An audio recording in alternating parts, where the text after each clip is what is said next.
Tonight, a Washington Week special. Here's moderator Gwen Ifill. Tonight, we've invited our regular Washington Week panelists here for a special look at the events of the year past. A year when many things got back to normal, but a whole lot changed forever. Our reporters watched it all close up. America at war, the birth and death of bipartisanship, a new and more expansive definition of presidential power and of vulnerability. We'll talk about all that and more tonight on Washington Week.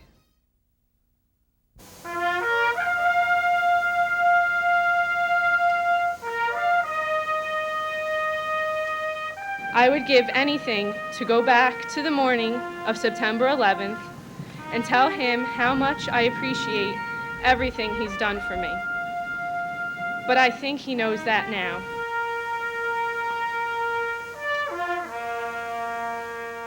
The terrorists wanted September 11th to be a day when innocents died. Instead, it was a day when heroes were born.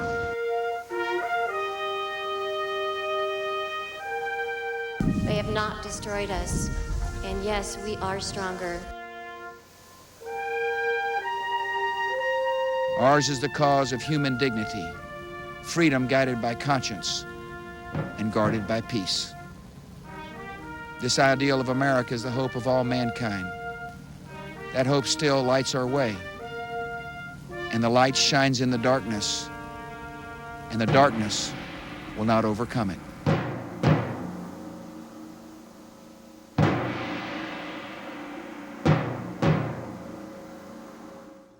Panelists, welcome. A year ago, we all gathered in this studio to try to find a way to talk about the unthinkable and to find a way to understand the unknowable in the wake of 9/11. A year later now, we can look back at some of the things we said. It looked for a while like bipartisanship was dead, that we would always feel vulnerable, that the country was going to change forever. The question now I pose to you all is, did that happen, Gloria? I don't think the country really fundamentally changed, Gwen. I think we discovered some things about ourselves that maybe we never knew. You know, those of us born in the post-World War II generation had never had anything like this happen to us. The younger politicians had never seen anything like this, the baby boomers. And so I think we found something inside ourselves, our politicians found something inside themselves, and we were called upon, and I think a lot of people in a lot of professions, including journalism, of course, but also all over this country reacted with a kind of strength that maybe we didn't know that we had. So I don't think we changed. Did the president change? Did the presidency change? I think certainly the president changed. I remember right before 9/11, the big story then was this president can't connect to the American public. People at the White House were very concerned about his relationship with the public. And you remember this came after the Florida stalemate, and there was a lot of division and controversy.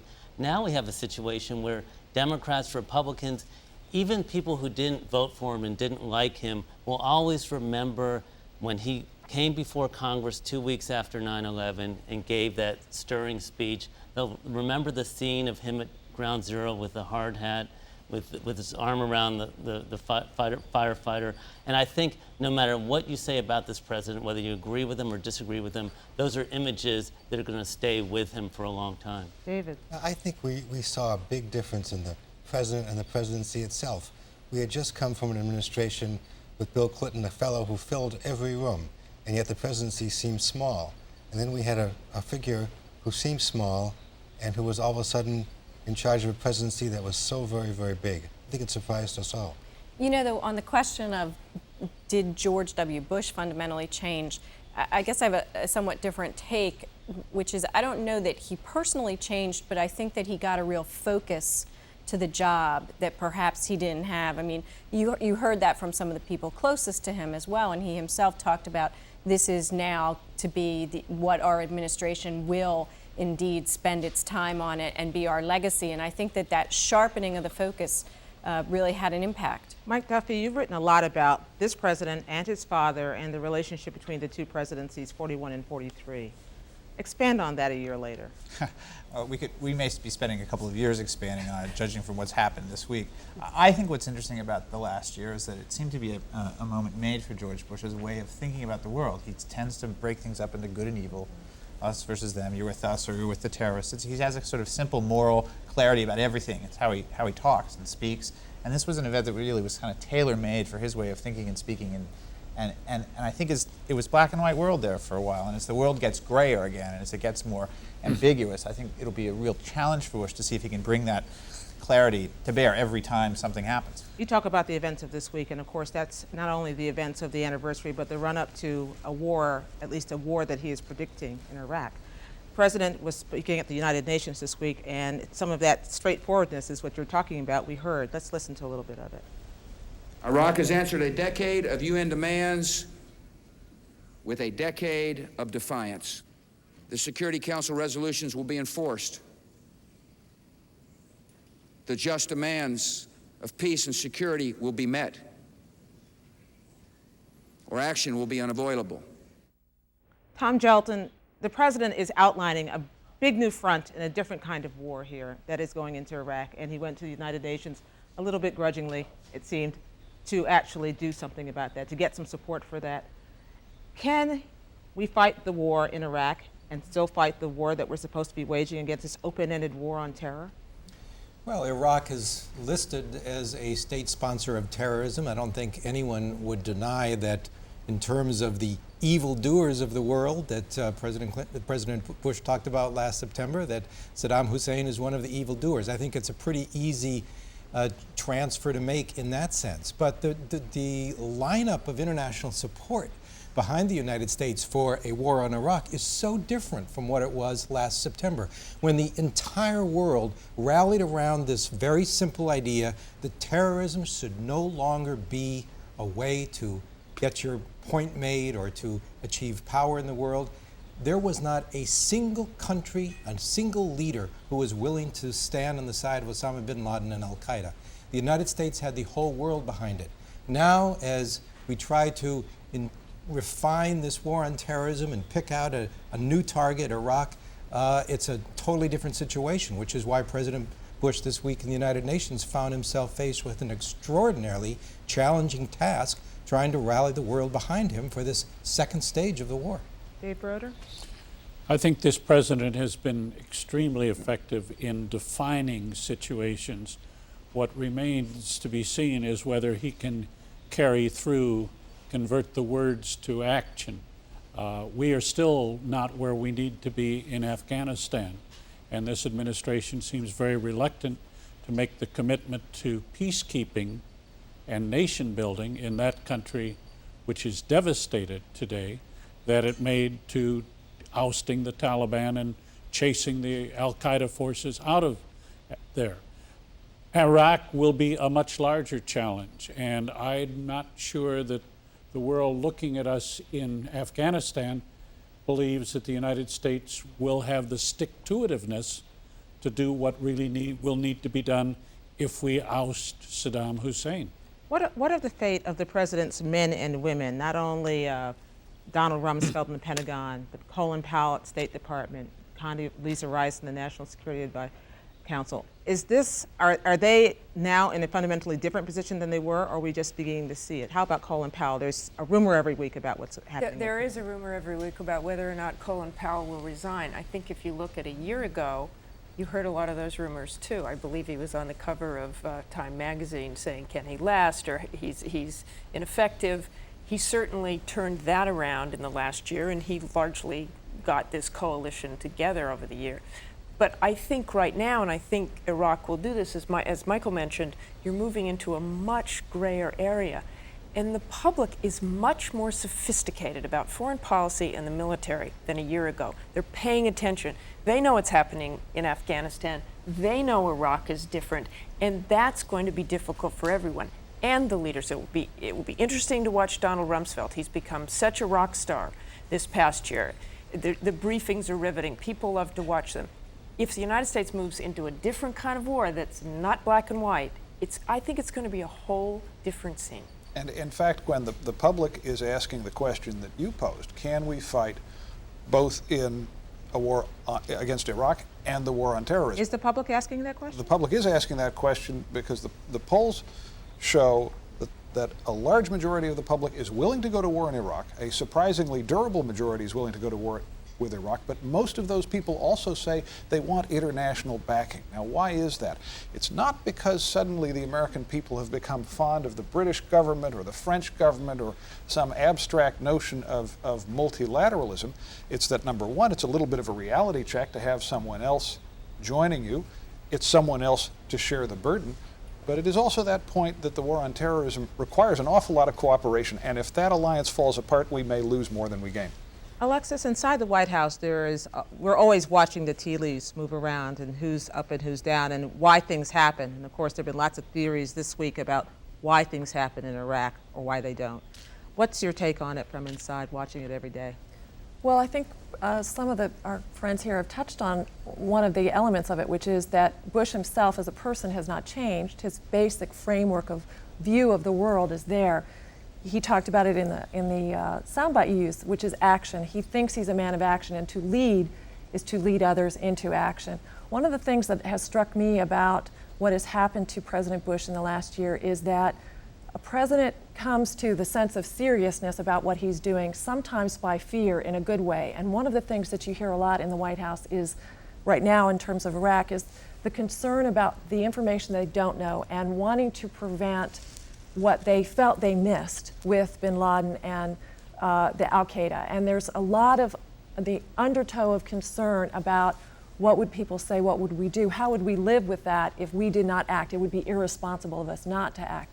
And you get that current of, this is a wartime presidency and this is our focus, and our fear is a galvanizer, a call to action. It's so interesting that you mentioned that at the White House, because I've been talking a lot with people from the Centers for Disease Control and Prevention, especially about new fears over bioterrorism. And one of them said to me just this week, with everything going on, they're getting all of this money and buying vaccines. And this person said to me, if we don't get this right, we're never going to get another opportunity again. We have got to somehow do this right. And you could hear almost the sort of anxiety and fear in his voice. What about is it they're trying to get right? Things like, how are we going to know bioterrorism if it hits us, because it's such a stealthy kind of attack usually, and these vaccines are dangerous vaccines, and so what are the trade-offs in terms of giving them to a population if we don't know the risks? All those kinds of pressures I think they're feeling. I saw today where Senator Patrick Leahy was quoted as saying that he wondered whether West Nile virus might be a form of bioterrorism. Is that an example of just getting a little too nervous? Well, I'm no fan of mosquitoes, Gwen, but no, I think the folks down in Atlanta at CDC say that actually they saw this coming since about '99. One of the things I think that underlines much of what's been said, even Iraq a little bit, the presidency and Centers for Disease Control, is that after 9/11, we now can envision the worst happening. It sort of dropped a wall from the things that we think could happen here. In the sense of when the Attorney General spoke up and talked about the dirty bomb irradiation, we're all like, yep, that's next. The Hoover Dam, sure, I can see that. And it's changed forever what we think could happen. That's a big change. Although I do think there's some skepticism, because when Attorney General Ashcroft did make those claims, he was later shown to have exaggerated them. Absolutely. And I think when the things that we saw in the wake of September 11th last year, there was a lot more trust for what government was telling us, and a lot more belief that we could rally together, and if we were going to go into Afghanistan, people would start enlisting, they'd go with it. And you just don't, there's a lot more scrutiny of what our government officials are saying, and just a little bit on what Tom said, I just wonder how many people would want to enlist now for Iraq. John. Gwen, I think Alexis's phrase about tea leaves, though, is exactly right. We've learned about President Bush that he can rise to an occasion in public. This is still among the most opaque presidencies in terms of how he actually makes decisions. We know that the State Department and Colin Powell and Donald Rumsfeld have a different view. I know very little about how President George W. Bush actually reconciles these different pressures. We mentioned his father. What role does his father actually play? Everybody knows Vice President Cheney is important. Exactly how?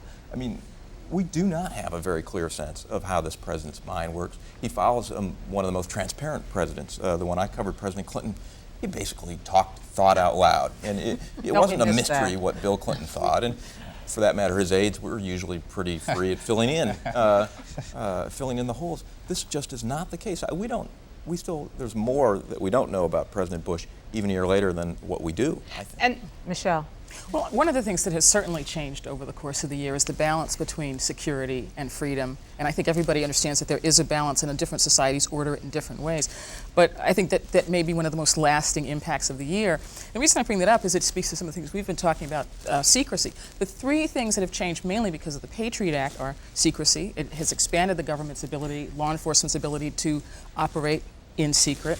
Surveillance, the government's law enforcement's ability to gather information, and the rights of immigrants, especially illegal immigrants who are deemed to be a security threat in some form or another. Now, law enforcement will say that this is just common sense, that we're fighting an enemy that doesn't wear uniforms, and that these tools have to be made available. And civil libertarians and people who are concerned will say that this is opportunistic, that this is just an opportunity to expand the reach of law enforcement. And whether it's warranted or not, I think that's going to be a topic that we'll be talking about a lot over the course of the coming year. Janet, I'm curious, does Congress weigh in on these issues, or has Congress been kind of pushed to the side by and large? So many of the issues that congressional Democrats and congressional Republicans had at the top of their list have now been pushed aside for war talk, and even when something this significant happens, which changes basic relationships between the courts and the executive branch and the legislative branch, Congress seems to be sitting on its hands sometimes. Well, to a great extent, 9/11 pushed Congress to the sideline just because it so made national security and defense concerns foremost, and inevitably the president plays a more domineering role there. And and if Bush had his way, in many ways, Congress would be even less relevant, the way they kind of withhold information and that sort of thing. But what we saw in Congress right after 9/11 was how relevant they could be in sort of coming together behind a national purpose.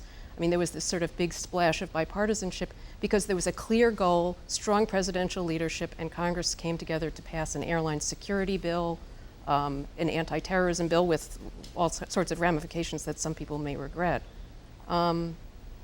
And a lot of that has faded. That sort of spirit of coming together to deal with national problems has really faded as the urgency of the emergency has faded. Well, Gwen, if I could follow up on that, I do think, though, what happened with Congress is that we actually ended up with a split personality Congress. I mean, we have the one Congress that is going to try to be very bipartisan on all of these, anti-terrorist activities, the bills that need to be done.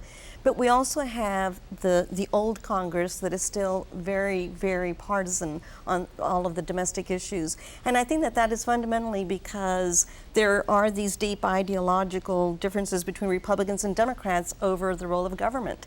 Medicare prescription drugs was still very hotly debated this summer. And it was the same old, issue. Does the private sector run the program as the Republicans want, or does the government run it as the Democrats want? And these debates go on simultaneously. While we're going to be seeing a lot of talk in Congress this month on going to Iraq and what kind of a war we're going to wage, and can we try to be bipartisan on this? We're going to see very partisan fights on the must-do bills on appropriations, the bills that fund things like the health programs and education programs. So we've got two Congresses going on at the same time, I think. I want to get back to you, Dan, in a minute, but I really want to go back to our other congressional correspondent and ask her thoughts on that same thought. Yeah, ping pong. I would also say that, in fact, on Iraq, we're really seeing Congress reassert itself in a way that it might not have done as much in Afghanistan. You really see on a bipartisan basis, particularly in the Senate, people being willing to have a confidential briefing with George Tenet and Condi Rice and coming out saying they haven't proven to us that we need to authorize the use of force. So I think actually members of Congress have been much more bold in recent weeks than they have been for quite some time. I think they're demanding to be included, and Bush is responding to that. Yeah. I wanted to go back to a couple of things, one that John said and one that Janet said having to do with Bush. When John talks about the difference between Bush and Clinton being very transparent, I think Bush is transparent in his own way, and that is that when Bush talks about something publicly, he is not being coy about it. When he says something, he generally means it, and he generally intends to follow through on it. And I think we've seen that particularly on the war on terrorism. When he set out a course, he began to follow it. And I think people thought he would tire of it or he would lose interest. If you talk to his domestic advisors, they will tell you that this is a president who is distracted on domestic issues because of his focus on the war on terrorism. And in terms of the relationship with Congress, all of us who watched George Bush as a governor were struck by the fact that he had a terrific relationship with the Texas legislature. He worked very effectively with them. He had a very good relationship with the Democrat who was the lieutenant governor. And I think everybody assumed, and he talked about it in the campaign, that he would try to have a similar relationship. I think what we've learned is that that was a weak governor form of government, and he had to have a good relationship with Congress. The war on terrorism has put him in a different mode in which he's the commander-in-chief first, and I think it has brought out in Bush a different kind of leadership than necessarily he had to use in Texas that he couldn't use in Texas. I think, Mark, go ahead. I'm just curious, John and Alexis, what you think. I mean, you talk about President Bush being opaque, and you talk about him being more open. What fault does the media have here? I think in the last year, one of the things I've seen, and I think your point is good, that the senators are starting to come out of this now and talk more boldly, but the media seemed to hold back for the last year too, in very big ways, and perhaps we should do some hand-wringing about that. Do you think things would be different if it wasn't for 9/11? We'd know more about Bush, we'd know more about... Well, one of the most remarkable things to me is that the people who broke open the debate on Iraq were people who had served under the first President Bush. Right. You know, Brent Scowcroft, National Security Advisor under President George Bush, Bush 41.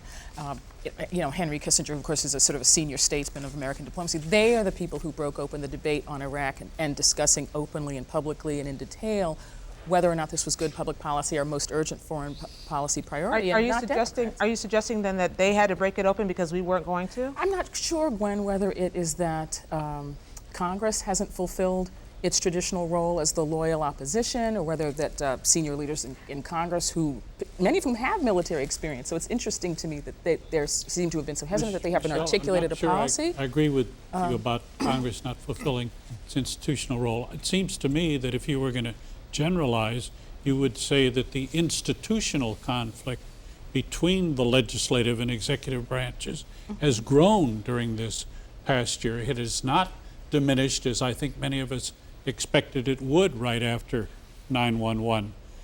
Part of it is the partisanship between the Democratic Senate.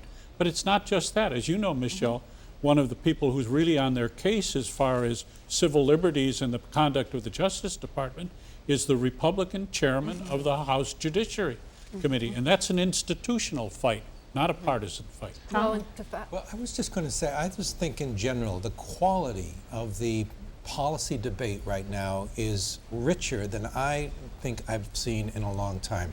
If you look at the debate over Iraq, it is not ideological, it's not hawks versus doves. It's a very sophisticated debate about how to advance U.S. interests in the world and what makes sense from a practical point of view. You have Republicans and Democrats on both sides. You have former generals and current generals on different sides. And same thing, I think, with civil liberties and national security. You know, what you believe depends in part on who was the last person to make the argument, because all the arguments are so powerful, all the arguments are so compelling. And even this week in the United Nations, I think we saw two extremely powerful speeches by the Secretary General and by the President of the United States. I think that's because as a political party in many ways, Tom, the Democrats haven't kind of figured out where they are yet. And they don't have a cohesive vision for what a foreign policy should be. They're reactive. They don't own the presidency. It belongs to George W. Bush. But don't forget, this is a debate that's taking place after the Gulf War debate. And everybody remembers the Gulf War debate, and people who voted against going into the Persian Gulf know, Democrats in particular, that it hurt them politically, and you're going to see that replayed. If it seems like we're just getting warmed up, it's because we are. Thanks, everybody. For some of you, we'll return with a second half hour of conversation tonight or during the weekend.